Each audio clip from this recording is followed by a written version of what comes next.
할렐루야. 아멘. 우리 옆에 계시면 인사 한번 나누겠습니다. 잘 오셨습니다. 은혜 받고 돌아갑시다. 오늘은 다음 세대를 위한 첫걸음이라는 제목으로 말씀을 전하려고 합니다. 모든 말씀이 그렇겠지만 그런 것 같습니다. 사역자의 입장에서 봐도 그 시기마다 자기 자신이 할 수 있는 말들이 좀 다른 것 같습니다. 그래서 오늘 이 말씀은 제가 이제서야 드릴 수 있는 말씀이 아닌가 싶은데, 어쨌든 이 말씀을 잘 새기셔서 우리가 다음 세대를 위해서 무엇을 해야 될까 고민하는 시간 되기를 간절히 소원합니다. 오늘 말씀을 보시면 정말 일어나면 안 되는 일이 하나님의 백성인 이스라엘 백성 가운데 일어나게 됩니다. 그게 뭐냐면 하나님의 백성인 이 이스라엘 백성 안에서 하나님을 모르는 세대가 일어납니다. 우리가 하나님 모르는 세대가 일어났다고 말을 딱 들으면 이게 정확히 안 와닿을 수도 있습니다. 그래서 이 문제가 무슨 문제인지 정확히 인지가 안 될 수도 있고, 이게 얼마나 심각한 일인지 못 느낄 수도 있습니다. 무슨 말인가 하면, 지금 이 문제는 뭐냐 하면 우리가 주일학교 전도하는 것이 얼마나 힘듭니까? 그래서 학교 앞에 전도로 가도 요즘엔 전도도 못하게 하고 그런 일들이 많습니다. 그래서 우리 전도하는 것이 힘든 환경 가운데서 앞으로 주일학교 아이들이 줄겠죠. 저는 그렇게 생각을 합니다.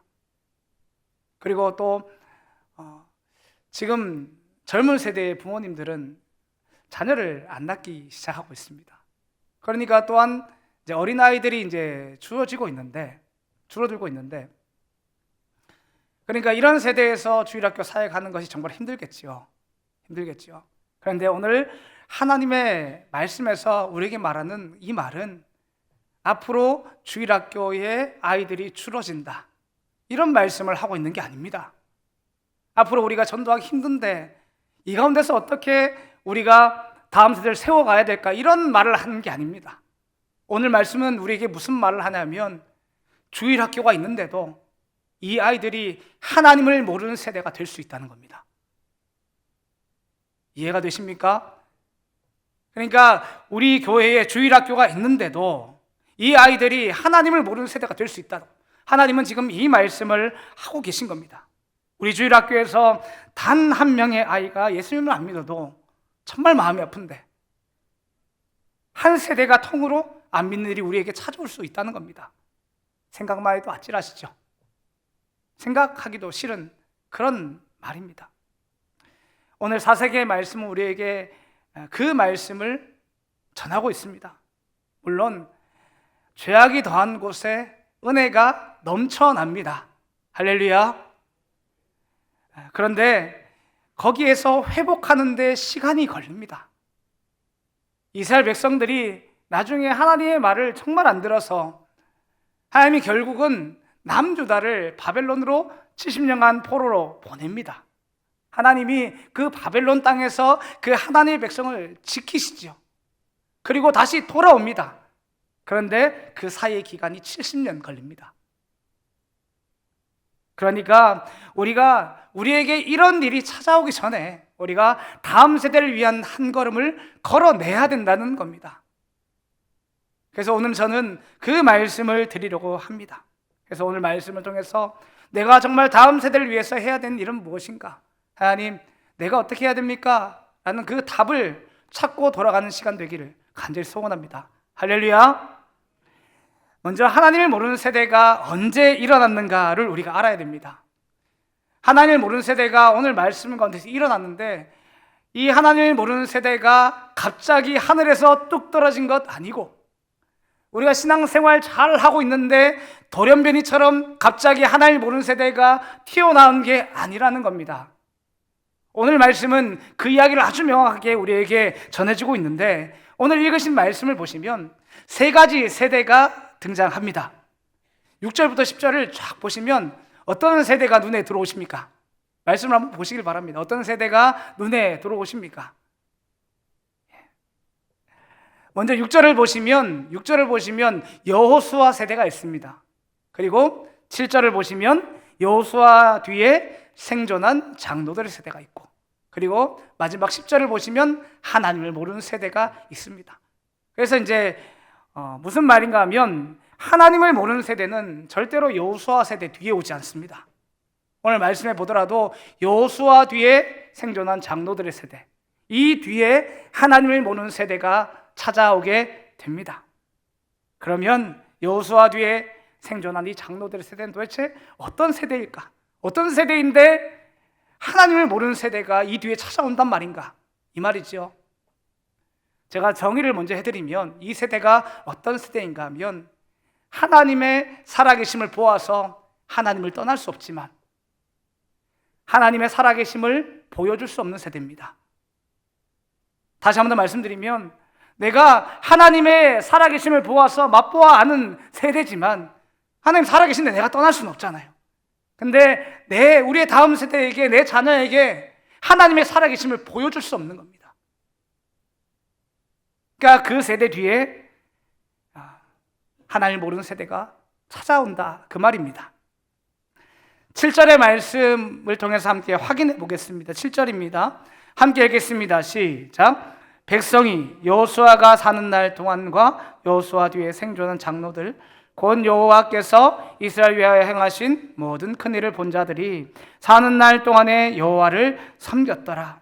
말씀을 보시면 알겠지만 이 여호수아 뒤에 생존한 장로들의 세대가 하나님의 큰 일을 보았습니다. 그래서 하나님을 떠나지 못했다라고 되어 있습니다. 그러면 이들이 본 게 있을 텐데 이들이 무엇을 봤을까요? 하나님의 큰 일을 어떻게 봤을까요? 그것이 6절의 말씀입니다. 함께 읽겠습니다. 시작. 전에 여호수아가 백성을 보내매 이스라엘 자손이 각기 그들의 기업으로 가서 땅을 차지하였고. 아멘. 이들이 본 것은 여호수아 세대인 것입니다. 여호수아 세대가 하나님의 말씀을 신뢰하고 하나님을 의지해서 가나안 땅을 정복한 것을 두 눈으로 본 것입니다. 우리가 잘 아는 이야기가 있습니다. 갈렙의 이야기입니다. 갈렙이 자신의 나이 85세 때에 여호수아를 찾아갑니다. 가서 하는 말이 무엇입니까? 여호수아와 갈렙은 거의 40년 동안 같이 사역을 한 그런 사이입니다. 근데 가서 허심탄회하게 얘기합니다. 우리가 40년 전에 이 가나안 땅으로 오기 전에 함께 이 땅을 정탐했지 않느냐? 갔다 돌아와서 우리가 어떻게 보고 했냐? 이 땅에 있는 안악자손을 보면서 우리가 하나님 앞에 많은 원망을 했고, 그래서 우리가 40년 동안 광야 생활한 것이 아니냐. 우리가 하나님의 은혜로 지금 가나안 땅에 들어왔는데 이제 저 안악자손, 저 헤브론을 우리가 믿음으로 찾아야 되지 않겠는가. 근데 사실 아무도 안 가려 하고 있었거든요. 그래서 갈렙이 그렇게 말합니다. 이 땅을 우리 유다 지파에게 기업으로 달라고 말합니다. 그래서 우리가 믿음으로 정복할 테니 우리에게 이 헤브론 땅을 기업으로 달라고 합니다. 그래서 헤브론 땅이 유다 지파의 땅이 됩니다. 유다 지파가 12지파 중에 다른 지파보다 조금 세긴 합니다. 솔직히 조금 세긴 하지만 우리 객관적으로 놓고 봐도 아낙 족속은 거인족입니다. 그냥 세상 사람들이 세상의 눈으로 봤을 때에 덩치 차이가 하늘과 땅같이 납니다. 그리고 그들이 무기를 들었다고 칠 때에 무기 차이가 하늘과 땅같이 납니다. 누가 봐도 안 되는 겁니다. 내가 봐도 안 되는 거고 쟤네가 봐도 안 되는 겁니다. 그런데 이 유다 지파는 믿음으로 그 아낙 족속과 전쟁을 해서 하나님의 능력으로 이 전쟁에 승리하게 됩니다. 할렐루야. 이 전쟁을 그 다음 세대가 본 겁니다. 누가 봐도 지는 싸움인데 하나님의 능력으로 갔더니 이기게 하심을 우리 세대도 보고 우리의 다음 세대도 본 겁니다. 그러면 이걸 봤는데 어떻게 하나님을 떠날 수 있습니까? 객관적으로 생각해도 도저히 이게 싸움이 아닌데 이게 이긴 겁니다. 이렇게 하나님을 본 세대는 하나님을 떠나지 못합니다. 근데 문제는 그 다음부터죠. 여호수아 이후에 생존한 장로의 세대는 결국 하나님의 살아계심을 보여주지 못했다고 했으니까 이 내용이 어디에 나와 있는가 하면 사사기 1장 전체에 잘 나와 있습니다. 여호수아가 죽기 전에 레위 지파한테는 땅을 안 주니까 11지파한테 땅을 나눠줍니다. 그때에 믿음으로 정복한 땅도 나눠주지만 너희가 앞으로 믿음으로 정복해야 될 땅도 나누어 주게 됩니다. 그러면 남아있는 그 다음 세대가 뭘 해야 되냐면 가나안 땅에서 남은 땅들을 하나님 의지해서 정복하는 일을 시작해야 됩니다. 근데 어떤 일이 벌어지는가 하면 어떤 지파는 싸울 만한 곳은 정보전쟁하다가 자신의 보기에 저들이 무기가 세고 못 이기다 싶으니까 더 올라가야 되는데 여기까지만 올라가는 겁니다. 또 어떤 지파는 하나님께서 이기게 하셨는데 그러면 하나님께서 이 땅을 진멸하라고 하셨는데 그러면 진멸해야 되는데 타협해서 이 사람들을 종으로 삼기 시작하는 겁니다. 그게 사사기 1장의 내용입니다. 그러니까 하나님 앞에서 불순종한 일들이 그 땅에 일어나기 시작하고 하나님께서 그들을 돌아오게 하시려고 그들을 넘어지게 하시고 또 갑자기 빠지게 하십니다. 이들이 정말 하나님 앞에서 말씀 앞에 잘 서 있어서 하나님 앞에 돌아오면 좋겠지만 이때부터 이들이 더 엇나가기 시작하는데 하나님께서 우리를 버리셨다 생각하기 시작합니다. 그러면서 이 세대는 하나님의 살아계심을 보여줄 수 없는 세대가 되어 버리는 것입니다. 하나님을 모르는 세대는 그냥 하늘에서 뚝 떨어지는 게 아닙니다. 우리가 신앙생활 잘 하고 있는데 마치 왜 우리가 이렇게 신앙생활 잘하고 있는데 돌연변이 같이 너희가 튀어나왔냐 이런 게 아니라는 것입니다. 우리가 하나님의 살아계심을 보아 알지만 내가 다음 세대에게 하나님의 살아계심을 보여줄 수 없을 때 우리 다음 세대는 하나님을 모르는 세대가 될 겁니다. 저는 이 말씀을 듣고 다른 사람을 정죄할 필요가 하나도 없습니다. 우리가 이 말씀 앞에 서면 되는 겁니다. 정직하게 이 말씀 앞에 나의 신앙을 놓고 내 삶을 놓고 점검해 보시길 바랍니다. 나는 정말 하나님의 살아계심을 보여줄 수 있는 사람인가? 여기 계시는 분 중에 하나님이 살아계십니까? 라고 물었을 때에 아니라고 말한 사람은 한 분도 없을 거라 생각합니다. 할렐루야. 여기서 아멘이 작아지면 제가 뒤에 설교를 할 수가 없습니다. 그렇죠? 하나님이 살아계시다고 다 믿는 줄 믿습니다. 할렐루야. 할렐루야. 예, 그렇습니다. 근데 다시 한번 내게 물어보시죠. 그러면 나는 하나님의 살아계심을 보여줄 수 있습니까? 여기서부터 이제 마음이 좀 힘들어집니다. 그렇죠? 마음이 좀 힘들어지기 시작합니다. 그리고 나는 예수 믿어서 바뀐 삶을 내 자녀에게 보여줄 수 있고 말할 수 있는가? 만약에 주일학교 교사 분들이라면 우리의 학생들한테 내가 주님 만나서 바뀐 거, 바뀐 삶 이야기해 줄 수 있는가? 있으면 너무 감사하죠. 네? 그냥 다른 사람 말고 내가 그 말씀 앞에 서보라는 겁니다. 그래서 여기 계신 모든 분들이 하나님의 살아계심을 본 것을 넘어서서 하나님의 살아계심을 보여줄 수 있는 하나님의 세대가 되기를 간절히 소원합니다. 할렐루야. 아멘. 그러면 우리가 어떻게 하나님의 살아계심을 보여줄 수 있을까? 생각보다 답은 쉽습니다. 답은 하나님의 말씀에 순종하는 겁니다. 할렐루야. 다른 게 없습니다. 신앙생활 하면서 하나님의 살아계심을 다른 방향에 찾지 않으시길 바랍니다. 하나님의 살아계심은 우리가 말씀에 온전히 순종할 때 찾아옵니다. 그거 말고는 없습니다. 근데 우리는 이 순종이란 말만 나오면 작아집니다. 그 진짜 거짓말 안 하고 한 100사람의 성도님 계신데 100사람 성도님에게 말씀에 순종하십니까? 이렇게 딱 물어보시면 암만 생각해도 답을 못 하겠거든요.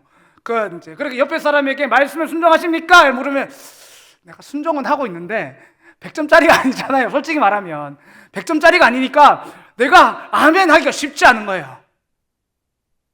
그래서 우리가 순종이란 말을 딱 던지는 순간 마음에 어려움이 많이 찾아옵니다. 근데 하나님 원하시는 순종은 어떤가 하면 하나님이 우리에게 원하시는 순종은 말씀에 100점을 맞는 게 아닙니다. 그 말씀 앞에 내가 정직하게 서고 그 말씀 앞에 몸부림하는 그걸 원하시는 겁니다. 그래서 여기 계신 모든 분들이 순종이란 말을 너무 어렵게 생각하지 마시고 내가 하나님의 말씀 앞에 정직하게 서서 몸부림칠 수 있기를 간절히 소원합니다. 하나님은요, 우리가 얼마나 연약한지 아십니다. 그래서 우리가 죄와 싸울 때에 우리 보고 죄에서 승리하라고 말씀하지 않으십니다. 우리를 그 죄에서 구원하시려고 예수님을 이 땅에 보내주셨고, 그리고 예수님 믿었더니 나를 자녀의 방향에 올려주셨습니다. 그게 전부입니다. 내가 열심히 신앙생활해서 하나님의 자녀가 된 것이 아니지 않습니까? 그리고 하나님께서 우리에게 예수 믿는 공동체, 이 교회를 우리에게 주셨는데 이 교회를 우리의 힘으로 세워가라고 말씀하지 않으십니다. 이 교회를 어디에 세우셨습니까? 예수 그리스도의 반석 위에 세우셨습니다. 그래서 이 교회에 우리의 힘으로 승리하는 게 아니라 예수님 붙들고 저 사마의 권세를 이기라고 말씀하셨습니다. 이게 우리가 받은 은혜입니다. 그럼 무슨 말인가 하면 우리는 100점 맞는 삶이 목표가 아니고 그 은혜를 힘입어서 몸부림치는 게 목적이라는 말입니다. 이것이 순종의 삶이라는 거죠. 이 은혜가 우리에게만 있느냐 하면 그렇지 않습니다. 구약 시대도 그대로 있습니다.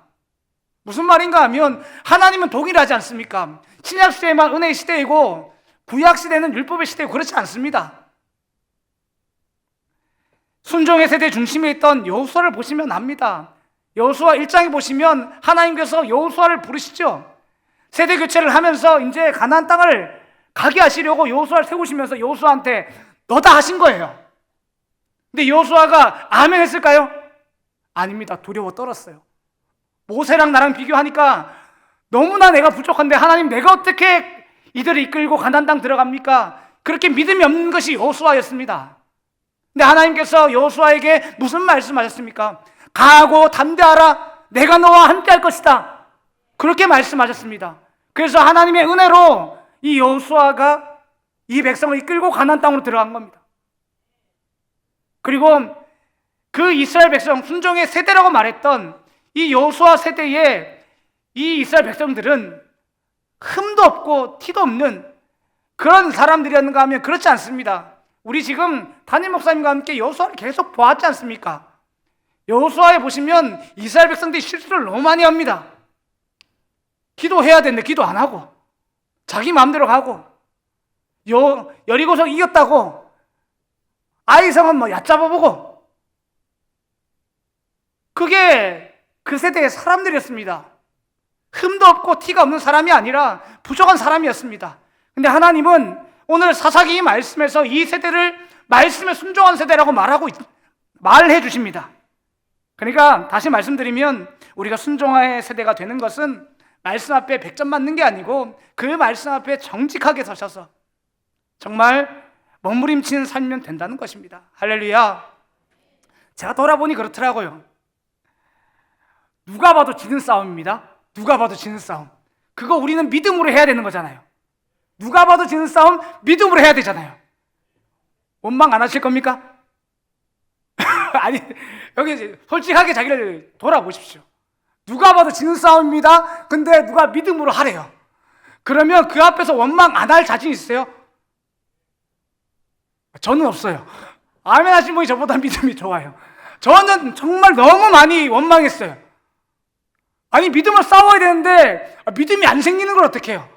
아무리 생각해도 지겠는 걸. 아무리 봐도 돈 나올 구멍 없고 암만 생각해도 못 이기겠는 걸 어떡합니까? 그래서 우리가 넘어진 하나님 앞에서 막 원망하기도 하고 넘어지기도 하고 그렇게 몸부림치는 가운데서 어떤 은혜가 있으면 내가 넘어진 그 자리에서 하나님께서 나를 일으켜 세워주는 은혜가 있습니다. 우리는 그 은혜로 살아가는 겁니다. 그 은혜로 승리하는 겁니다.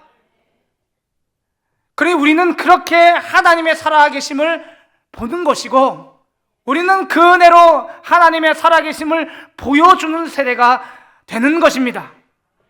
그래서 여기 계신 모든 분들이 정말 이 말씀 앞에 정직하게 서셔서 정말 씨름하시면서 하나님의 세대가 되시길 간절히 소원합니다. 아멘. 마지막으로 다음 세대를 위해서 우리가 무엇을 해야 되는가, 어떻게 다음 세대를 세워야 하는가에 대한 이야기입니다. 사실 앞에 했던 얘기 다시 할 겁니다. 제가 이 말씀을 다시 드린 이유는 우리가 이 말을 작은 일로 여기지 않길 부탁드리면서 드리는 말씀입니다. 제가 다음 세대를 위해서 무엇을 해야 됩니까? 라고 묻는다면 저는 주저하지 않고 이제는 내가 하나님의 다음 세대가 돼야 됩니다, 이 말부터 드릴 겁니다. 근데 그렇지 않더라고요. 어느 순간 다음 세대의 부흥을 위해서 필요한 것은 우리가 많이 투자해야 된다, 이런 마음들이 많이 생기더라고요. 저는 다음 세대를 위해서 투자가 필요 없다는 말이 아닙니다. 투자를 하는 것이 우리의 믿음이고 투자를 하는 것이 우리의 사랑이기 때문에 우리는 그렇게 해야 됩니다. 근데 투자하는 것이 정답은 아니라는 겁니다. 예전에 작은 교회 사역할 때 이야기입니다. 작은 교회 사역했습니다. 그때 전도해야 되니까 학교 앞에 가서 전도를 막 합니다. 그리고 나중에 이 선생님들이 찾아오셔서 저한테 막 한탄을 하셨어요. 한탄을. 그게 뭐였냐면, 큰 교회 옆에, 이제 어느 교회인지 말 안 하겠습니다. 큰 교회에서 전도 축제를 하는데 전도지를 나눠주면서 햄버거 쿠폰을 같이 주는 겁니다. 선생님들 그때 낙심 많이 했거든요. 낙심 많이 했습니다. 설마 우리 중에 가는 애가 있겠나 했는데 다음날 주일이었는데 많이 갔습니다. 한 명이 이제 그래도 의리가 있는 친구가 있었거든요. 걔가 이제 애들 동향을 다 아니까 이제 내일 갈 거냐 다 물어봤는데 가는 애들이 꽤 있더라고요. 그래서 얘가 와서 제가 전도사 때니까 전도사님 하면서 막 쪼르르 다 일러줬어요. 누구 해가지고 어느 교회 갔습니다 하더라고요. 그걸 저만 들었는 게 아니고 선생님들 같이 들었습니다. 그러면서 막 원망이 터져 나오는 겁니다. 우리가 저 큰 교회만큼은 아닌데 우리도 다음 세대를 위해서 더 많이 투자해야 되는 거 아니냐 하는 말부터 시작해가지고 막 나오기 시작하더라고요. 그러면서 제가 한참 하나님께 기도해봤죠. 정말 그것이 원인입니까? 했는데 아니죠. 햄버거 때문에 교회를 옮길 정도면 사실 다른 문제 아닙니까? 이게 정말 햄버거 문제라고 생각하시면 우리는 지금부터 하나님께 많이 기도하셔야 됩니다. 우리 교회가 지금 햄버거를 못 줘서 부흥이 안 된다, 이렇게 생각하시면 우린 지금 많이 기도하셔야 돼요. 이 문제가 햄버거 문제가 아니지 않습니까? 다음 세대를 위해서 투자를 못해서 생긴 문제가 아니라는 겁니다. 그래서 제가 드리고 싶은 말씀은 아이들한테 많은 투자를 해야 되겠지만 저희 지금 주일학교도 많이 투자하고 있거든요. 근데 그게 본질은 아니다. 그걸 꼭 기억하시라는 거예요. 어려운 얘기를 하나 드리겠습니다. 사실 저는 교육에 대한 관심이 좀 많습니다. 교육에 대한 관심. 그래서 예전에 신학대학원 다닐 때에 이제 수업 시간 중에 기독교 교육학 수업이 있었습니다. 들으면서 그때 이제 사실 이제 기독교 교육학으로 박사학위를 받고 오신 교수님께서 알려주셨는데 그때 이제 무슨 얘기를 하셨냐면 지금 세상의 교육의 패러다임이 많이 바뀌고 있다, 이 이야기를 하신 거예요. 가장 이제 지금 막 입시 경쟁 치열할 때 어느 대학 가니 이런 얘기 아닙니다. 어떻게 사람을 길러낼 건가에 대한 패러다임이 많이 바뀌고 있다는 거예요. 그래서 하신 말씀이 옛날에는 지적인 교육을 중심으로 했답니다. 그러니까 사람을 잘 가르치면 얘네들이 잘 자랄 거라 생각해서 그렇게 잘 가르치는 거, 지식을 주입하는 거에만 집중을 했다는 거예요. 근데 지금 교육은 어떻게 바뀌었냐 하면 한참 옛날 얘기죠. 그때 하신 얘기가 지금 교육은 오감을 이용하고, 오감 아시죠? 우리 이렇게 하는 거 오감을 이용한 교육을 하고 더 나아가서 지덕체를 이용한 교육을 하고 있다 하더라고요. 거기까지 지금 세상 교육은 나가고 있습니다. 그러니까 쉽게 말하면 오감이란 말은 귀로만 듣는 교육을 시키는 게 아니라 보는 교육, 듣는 교육, 만지는 교육, 이 모든 걸 포함해서 애들을 교육하기 시작했다는 겁니다. 이해가 되시죠? 그래서 애들 인성도 이제는 교육하기 시작하고 그 체가 들어가니 지덕체가 들어가니까 애들 육체적인 발달이 애들 교육에 굉장히 중요하다고 생각을 하게 되었다는 것입니다. 세상 교육은 그렇습니다. 그래서 세상은 그렇게 커리큘럼 짜고 있는데 여러분들 앞으로 가서 교회에서 교회 교육을 고민해야 되는데 이거 잘 생각하셔가지고 앞으로 맡은 사명 잘 감당했으면 좋겠다, 이렇게 말씀하셨어요. 저는 그때가 제가 대학원 시절이잖아요. 대학원 다니는데도 사실 지금 돌아보니까 그 말을 다 이해를 못했어요. 나중에 생각해보니까 이게 무슨 말인지 알았습니다. 제가 그때 들었을 때는 뭐라고 생각했냐면, 이제 우리 교회도 이제 영상 효과를 빠박 줘가지고 봐야 되니까, 설교만 해서 안 되니까 빠박 줘보겠다 한 거예요. 그리고 그래도 애들이 이제 뭐 만지는 게 도움이 된다 하니까 뭔가 만지는 것도 만들어주고 그렇게 이제 막 경험하게 하고 하려고 했습니다. 그러다 하나님께서 깨닫게 하신 게 있는데, 그 교수님이 그때 말씀하신 게 그 정도 수준이 아니었던 거예요. 혹시 그냥 뭐 이거는 아주 기본적인 질문인데, 하나님께서 우리에게 교육하시고 우리를 연단하시는데 무엇을 통해 하실까요? 혹시 이런 부분 해본 적 있으십니까? 그때 하나님께서 주신 답은 그거였습니다. 나를 만드신 그대로. 이해되십니까? 우리는 오감만 이야기하고 있었지만, 세상 사람도 오감만 이야기하고 있는 거예요. 지덕체만 이야기하고 있지만, 사실 다시 생각해 보니까 교회 교육은 이거보다 뛰어난 교육이더라고요. 하나님이 우리를 그대로 만드셨고 내 전부가 교육인 거예요.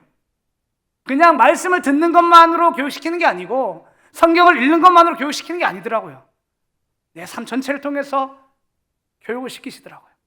그렇게 연단시키시고 하나님의 사람으로 만들어 가시더라고요. 그러니까 이 말을 정리하면 어떻게 되냐면, 우리가 지금 아까 말했던 세상에서 하는 그 모든 것 교회 교육에 다 가져오시면 됩니다. 저는 그렇게 생각합니다. 그런데 이거보다 더 뛰어난 걸 교회에서 할 수 있는데, 그게 뭐냐 하면, 이걸 어려운 말로 전인교육이라고 합니다. 전인교육. 처음 들어봤다, 그죠? 전인교육이라고 합니다. 그러니까 쉽게 말하면 삶으로 보여지는 교육이다, 이렇게 생각하시면 됩니다. 하나님을 믿으면 삶이 바뀝니다. 삶이 바뀌는데, 이걸 신학적인 용어로 뭐냐면 전인이 바뀌었다고 하고요, 그 중심에는 지정의가 바뀐다, 이런 말을 들어보셨을 거라 생각합니다. 들어보셨죠? 그래서 지정의가 뭐냐면, 지는 우리의 지식을 얘기하는 거고, 정은 내 가슴을 얘기하는 거고, 의는 내 의지를 얘기하는 겁니다. 이게 바뀌면 어떤 일이냐면, 내가 예수 믿기 전에는 세상의 지식을 내 머리에 채우는 게 가장 행복했습니다. 근데 예수 믿고 나니까 내 이 머리에다가 주 예수를 아는 지식을 넣는 게 가장 행복한 거예요.